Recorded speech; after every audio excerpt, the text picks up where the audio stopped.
నా ఓటు తీసేశారు. అంటే అక్కడ డేటా కన్సల్టెంట్లు పెట్టుకొని ఏ ఏరియాలో ఎన్ని ఓట్లు తీయాలని ఎక్సర్సైజ్ చేశారు వాళ్ళందరూ.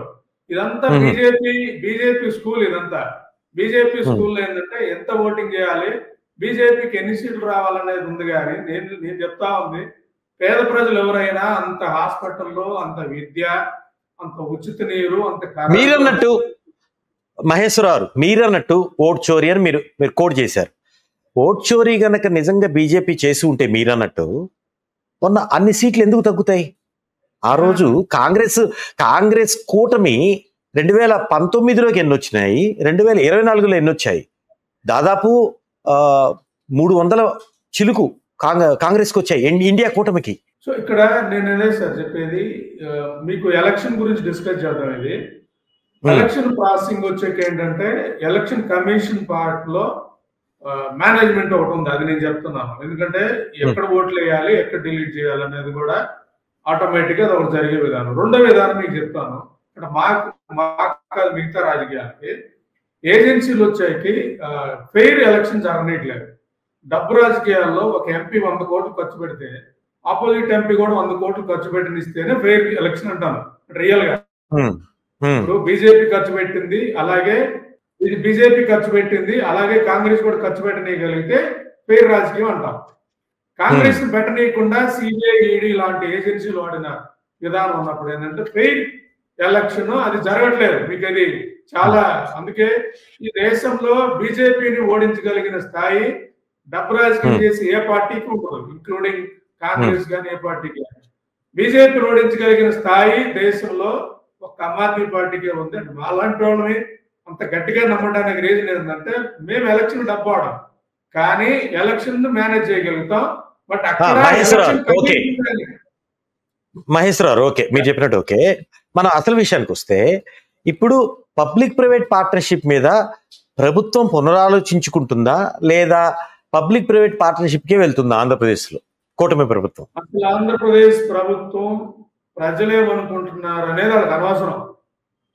ఎందుకంటే they have their own vote bank. అంటే అప్పర్ కాస్ట్ గానీ, రిలీజన్ గానీ ఒక వర్గాల కింద డివైడ్ చేసేసి పేదోడు తాలూకు ఓట్ బ్యాంక్ ఎలాగో మాకు రాదని క్లారిటీకి వచ్చేసి, వాళ్ళకి కొంతమందికి పథకాల ద్వారా మాయబెట్టచ్చు అనే క్లారిటీకి వచ్చేసి, ఈ అంశంలో వాళ్ళు డిస్కస్ చేసి చర్చకి వెళ్లే విధానం కూడా ఉండదు. కాబట్టి రెండోది బీజేపీ తుంటే గెలుస్తాం, పవన్ కళ్యాణ్ తుంటే గెలుస్తాం అన్న యాంగిల్లో ప్రజల నాడిని బట్టి డెసిషన్ తీసుకునే పరిస్థితి ప్రస్తుత ప్రభుత్వానికి లేదు, గత ప్రభుత్వానికి లేదు. వీళ్ళిద్దరు కూడా ఒకటే డిసైడ్, బీజేపీ తుంటే గెలుస్తాం, బీజేపీ ఏం చేయమంటే అది చేస్తాం. ఇప్పుడు వీళ్ళ చేతులు కూడా లేదు. ఇది బ్యాక్ వెళ్ళాలి అన్నప్పుడు అదానికి అగెనిస్ట్ వెళ్ళాల్సిన పరిస్థితి వస్తుంది, అది జరిగే పరిస్థితి ఉంది. కాబట్టి కేంద్రంలో మొత్తం బీజేపీ తాలూకా విధానం టోటల్ ప్రైవేటైజ్ చేయాలి. ఆ ప్రైవేట్ మొత్తం కూడా తమకు సంబంధించిన వాళ్ళకి ఉండాలి. జాతి సొత్తు మొత్తాన్ని కొద్ది మంది చేతుల్లో పెట్టి ఈ దేశాన్ని నియంతృత్వం వైపు తీసుకెళ్తున్నారు. రేపటి రోజున ఈ దేశం మనుగడే ఉండదు అనేది మాలాంటి వాళ్ళని గట్టిగా నమ్మినాం. కాబట్టి ఇంతలా రేపటి కోసం అన్న నినాదం, నేను ఎప్పుడు మాట్లాడేది రేపటి కోసం అన్న నినాదం. 2013 భూసేకరణ చట్టం అనేది మనకి UPA 2 గవర్నమెంట్ లో, అంటే ముఖ్యంగా మనం చెప్పాలంటే ఆంధ్రప్రదేశ్ విభజన కంటే ముందు ఆ పార్లమెంట్ లో ప్రవేశపెట్టారు. 2013 భూసేకరణ చట్టం ప్రకారం ఎక్కడ భూసేకరణ జరిగినా ఇవ్వాలి. కానీ ఇప్పుడు 2013 భూసేకరణ చట్టం తెలుగు రాష్ట్రాల్లో మరీ ముఖ్యంగా ఆంధ్రప్రదేశ్లో అమలు అవుతుందా అంటే మీరేం చెప్తారు? సో దురదృష్టం ఏంటంటే 2013 భూసేకరణ చట్టం రావడానికి ఎన్నో త్యాగాలు ఉన్నాయి, ఒక రోజుగా. ఎందుకంటే అంతకుముందు భూసేకరణ జరిగినప్పుడు ఎలా ఉంటుందంటే భూమి పోయిన రైతు కాంపన్సేషన్ ఇచ్చేవాళ్ళు, బట్ ఆ రైతు మీద ఆధారపడిన వర్గాలను వదిలేసేవాళ్ళు. రిహాబిలేషన్, రీసెటిల్మెంట్ లేదు. అంటే రైతు కూలీలు కానీ, దాని మీద కౌలు రైతులు కానీ, అలాగే రైతుకు కూడా వాళ్ళు ఎంత రేట్ అంటే అంత ఇచ్చేవాళ్ళు. రైతు చాలా నష్టపోతుండేవాడు. ఇవి రైతు ఉద్యమాలు చాలా ప్రాసెస్. ఆ రోజు ఇన్ని జరిగితే కాంగ్రెస్ 2013 భూసేకరణ చట్టం తెచ్చింది. 2013 భూసేకరణ చట్టంలో మనకి ఇచ్చింది ఏంటంటే భూమి తీసుకోవాలంటే సామాజిక అంశాల పరిశీలన జరగాలి. అది మంచి పంట పండే పొలం లేదా మంచి పెట్రోల్ ఇవ్వకూడదు. భూసేకరణ చట్టం 2013 ఒప్పుకోవాలి. సామాజిక అంశాల పరిశీలనలో ఇది డ్రై ల్యాండ్ లేదా పనికిరాని భూమి ఉంటేనే తీసుకునే రైట్ అనేది ఉంది. అదొకటి. దాన్ని సామాజిక అంశాల పరిశీలన. రెండోది వచ్చే రిహాబిలేషన్ రీసెటిల్మెంట్.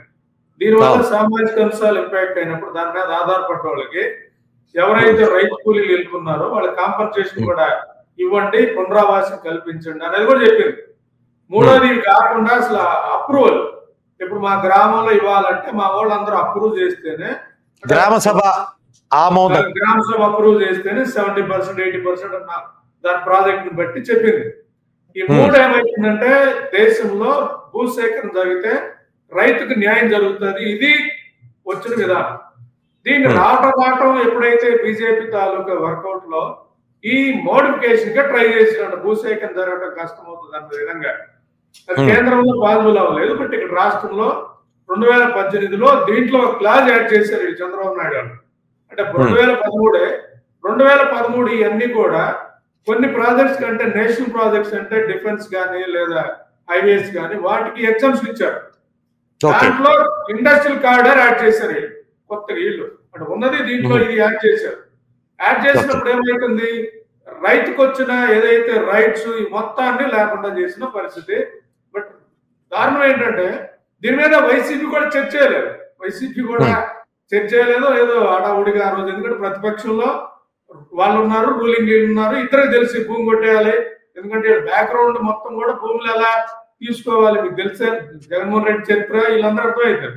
సో అలాగే జగన్మోహన్ రెడ్డి రావటం 2018 టీడీపీ సవరించిన దాన్ని ఉపయోగించుకొని రాష్ట్రంలో రైతులు గొంతుకోవాల్సిన మొదటి వ్యక్తి జగన్మోహన్ రెడ్డి. అది మా రామాయపట్నం చేవూరు దగ్గర చూస్తే అర్థమవుతుంది. ఇవన్నీ కూడా మాకెలా అంటే చేవూరు దగ్గర భూమి తీసుకున్న విధానం నేను వెళ్ళి స్టడీ చేశాను. నాకు అర్థం కాదు. 2013 ప్రకారం గ్రామ సభ అంటారు, మళ్ళీ గ్రామ సభ అప్రూవ్ లేకుండా ఎలా అవుతుంది, డబ్బులు ఎట్లా పడుతున్నాయి, ఎలా ఒప్పుకుంటున్నారు, ఇవన్నీ కూడా కొంత లోతుగా. అంటే సవరించిన బిల్లు ప్రకారం 2018లో ఆ బిల్లులో ఎట్లయితే రక్షణ రంగానికి కావచ్చు, కేంద్ర ప్రభుత్వానికి సంబంధించి కావచ్చు, ఈ రెండు కాకుండా ఇండస్ట్రియల్ కూడా దాంట్లో పొందుపరిచారు. కాబట్టి ఇక ఇండస్ట్రియల్ కోసం ఏదైతే తీసుకుంటున్నారో గ్రామ సభ ఆమోదం కానీ ఇంకేం అక్కర్లేదు. అంటే 2013 భూసేకరణ చట్టం అమలు కాని రాష్ట్రం ఏదన్నా ఉందంటే మన గ్రేట్ ఆంధ్రప్రదేశ్. దీని మీద చర్చ జరిగిన రాష్ట్రం ఏదన్నా ఉందంటే మన గ్రేట్ ఆంధ్రప్రదేశ్. రెండు పార్టీలు కలిపి ఈ రాష్ట్రం తాలూకా రైతుల గొంతు కోసే పరిస్థితి ఏదన్నా ఉందంటే మన గ్రేట్ ఆంధ్రప్రదేశ్. 2018లో కేవలం జీవో ఇచ్చారా లేకపోతే బిల్లును సవరించారా? సో జనరల్ గా 2013 చట్టాల్లో ఉన్న ఒక క్లాజ్ ని వీళ్ళు ఒక అసెంబ్లీలో 2018 సవరణను పెట్టించారు అంతే. సో లోక్సభలో ఆమోదం పొందిన బిల్లును రాష్ట్ర అసెంబ్లీ సవరించడానికి వీలవుతుందా అంటే అది కూడా డిబేటబుల్. ఎందుకంటే కేంద్రంలో ఉన్న చట్టంలో 4 ఎగ్జామ్షన్స్ ఉంటే 5వది యాడ్ చేసే అవకాశం స్టేట్లు ఉంటాయి. అది ఆ ప్రొవిజన్ ఉంది. దాన్ని వాడుకున్న విధానం అక్కడ కనపడుతుంది. ఎనివే దాని మీద కొట్లు నడుస్తామన్నా అవన్నీ ఇప్పుడు అన్ని తేలే పరిస్థితి కాదు. ఇక్కడ నేను ఎక్స్పీరియన్స్ చేసినట్టు నాకు థియరిటికల్ గా కాదు ప్రాక్టికల్ గా చూసినోడు నేను. చేవూరు ప్రాంతంలో భూసేకరణ చట్టం 2013 ప్రకారం అన్ని చేస్తామని చెప్పారు. ఆ నోటిఫికేషన్ ఇచ్చిన దాంట్లో సామాజిక అంశాల పరిశీలన మినహాయించాం. సో ఈ 2000 సవరించిన ప్రకారం సెక్షన్ 10 దీని ప్రకారం ఈ క్లాజ్ ప్రకారం అవసరం లేదని పెట్టారు. జనరల్ గా రైతులకు కానీ ఎవరికైనా 2013 ఉందంటారో దాని ప్రకారం చర్చ అయిపోయింది. మళ్ళీ ఇంకొక మతలం ఏంటంటే ఇక్కడ గ్రామ సభ పెడతారు. ఎందుకంటే 2013 పాటిస్తారు మళ్ళీ. అంటే మళ్ళీ ఎంత తెలియదు కాదు. 2013 భూసేకరణ చట్టం ప్రకారం గ్రామ సభ పెడతారు. గ్రామ సభలు అందరూ రిజెక్ట్ చేస్తారు, నోట్ చేస్తారు.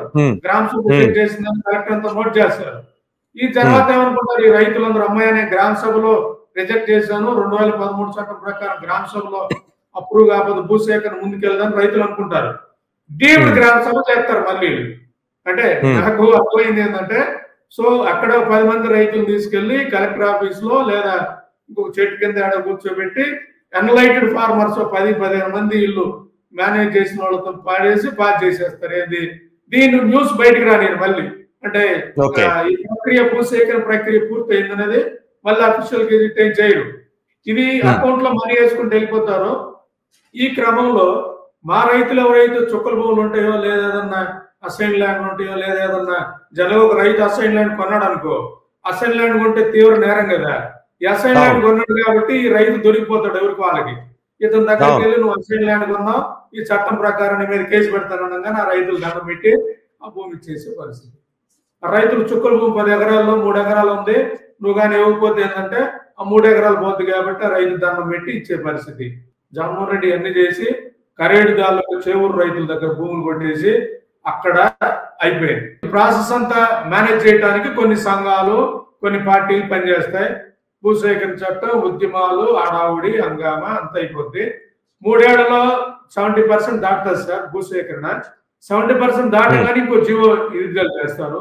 భూసేకరణ ఇంతకంటే ఎక్కువ తీసుకున్నాం, మీరు ఇస్తే ఇవ్వండి, ఇవ్వకపోతే 6.5లో పడేస్తామని రైతులకు మళ్ళీ నోటీస్ ఇస్తారు. ఎవరైనా 30% రైతులు గట్టోళ్ళు ఉంటారు కదా, కోర్టులకు వెళ్ళి ట్రిబ్యునల్కి వాటికి వెళ్ళే వాళ్ళు ఉంటారు కదా, వాళ్ళు కూడా భయపడి ఇచ్చేస్తారు. ఇలా చెవుల్లో చేశారు.